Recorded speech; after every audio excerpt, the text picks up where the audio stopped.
and as a consequence of that, the cost of living continues skyrocketing. But as you know, anybody will tell you there are only 4 things in the world that a government needs to address seriously. The first thing is food. You must keep food away from the control of the ordinary fluctuations of prices on world markets, on the open markets. Number 2, you must control the cost of health. Number 3, you must control the cost of education. Number 4, you must control the cost of transport. And if you look at our government, all those sectors, it has done nothing to intervene. So if the government was to intervene and makes those sectors no-go areas for cartels and do no-gooders and the thieves, this country would not be going through the mess it is going through. Somebody will be very comfortable living on the street and sleeping on the rough on the street, but having food in his stomach and being able to be treated when he is sick. It doesn't require a house over food. It doesn't require shelter over health. It doesn't require shelter over education. And it needs to move around. So our government has literally failed to address the key areas, and there are 4. Food, health, education, and transport. Those 4 areas have failed. Those are the 4 areas that burden the citizen most. So you need a government that can take political action to address those issues and see how it can cushion the ordinary person from the vagrancies of those commodities, or the effects of those commodities on their lives. But when I look at it, I don't see it in President William Ruto, especially now that he has surrendered his mind to the mind of the IMF and the World Bank. IMF and the World Bank have just one purpose: to create client states. And if you look at the policies that have been rolled out by the Kenya Kwanza government, they are largely designed to make Kenya a client state, to put Kenya on its knees so that you can keep on moving around with a beggar's ball. Production in Kenya has become too expensive. So everything is going to shrink, the economy is going to collapse, and we shall begin begging all over the world. And we shall be a perfect client state for the West. So William Ruto, I think, is empty. This head is empty in terms of what are the existential threats that face the black people, that face Africans. He swallowed the issues of the white man, the way they are packaged. He doesn't understand crony capitalism, how it works. So he has now become an agent of the West to destroy an African state. And some of the things he is doing are bordering on treason. They are treasonable, and maybe going down the line he might be impeached if he doesn't change course and begin understanding what Article 1 says, that the people of Kenya are sovereign. And when they elected him, there was nowhere in his manifesto where he said that the IMF and the World Bank are going to govern Kenya when he gets into office. He promised to govern this country, but he's destroying it. Everything is crumbling in 1 year. It's not acceptable. So he needs to shape up, or he might get impeached down the line. I don't think his MPs will die with him. They're going to get a point whereby he can be impeached if he doesn't change course and begin doing things that benefit this country, not to benefit the Western powers, not to benefit the World Bank. Right now he wants to sell the assets. These assets, some of them were put up before he was born. Now he wants to come and sell them. What will the future generations have as a state? Those who run the government in future, what will they rely on to run this government? We have already talked of food. We are talking of transport. We are talking of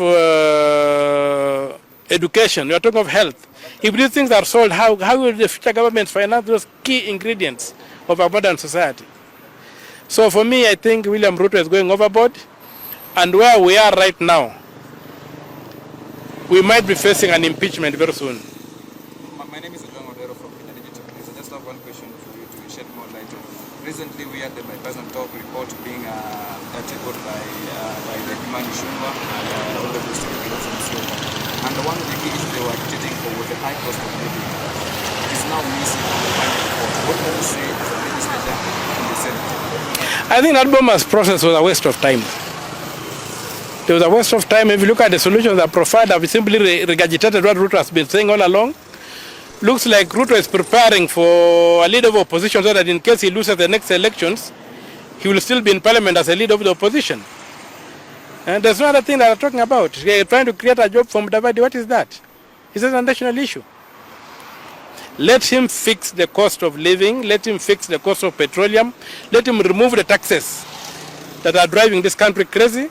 Let him trim down on the cost of running government, and the people will thrive. Let them allow people to produce. But as I've said, what he's doing is going to lead to an impeachment. He has allowed the International Monetary Fund and the World Bank to capture this country. And I don't think that is something we can live with for very long. That's all I can say. This is the final question. Do you see a possibility of the official opposition leader in the country, Raila Odinga, maybe coming up with a solution to end the Republic of Kenya? Because what we saw in the middle of 2022, some Kenyans were saying maybe President Ruto rigged to become the President of the Republic of Kenya. Do you see a possibility of Ruto and Raila ending electoral justice in Kenya? I don't see that. The only people who could end that was the Supreme Court, but the Supreme Court has sold its soul. Look at what they've done to the electoral system. They even manufactured something called spoiled ballots. When the Constitution does not allow for spoiled ballots, because the Constitution anticipates a digital election, not a manual election. Let us go digital. Let us go the Brazilian way, and we shall resolve all these things. Anybody who wins will be known automatically. Anybody who loses will be known automatically.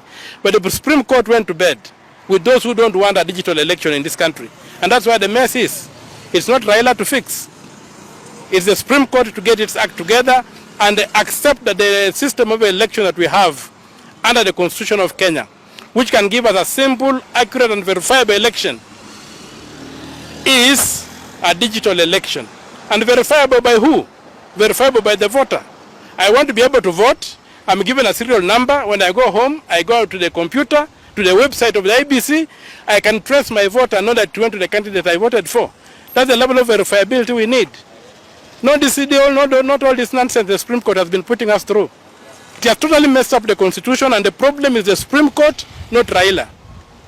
Thank you. Just before you go, many Kenyans have been blaming both the senators and members of parliament, especially during the finance bill before it became a finance act. Some of them are saying, where were you when this thing was being passed? What can you say? First of all, the finance act does not come to the Senate. Yes. Because of the machinations Uhuru had with in the last government and the kind of senators we had, they agreed that the budget will not be done in the Senate, it will only be done by the National Assembly. It is something we are fighting to change. But then when you go to the National Assembly, there's something they call the budget office. The budget is brought, it's dumped there, taken to the budget office where all manner of things are traded, and then the assembly votes on the report of the budget committee. They don't interrogate the budget. And there's a lot of budgetary corruption that is destroying this country, that we need to focus going forward on Chapter 12 and see to it that public finances are controlled by the people of Kenya. Right now, even if you look at the structure of the Treasury, the Treasury under Article 225 Clause 1 is supposed to be independent. But the Treasury we have right now is headed by a Minister for Finance, a PS of Finance appointed by the President, which means the President controls the money of this country, when the Constitution does not give him any of those powers. That's why those are the kind of problems we have. We have to go back to the design of the country and make sure we get the design correct. Otherwise, everything will collapse. Thank you so much. Okay.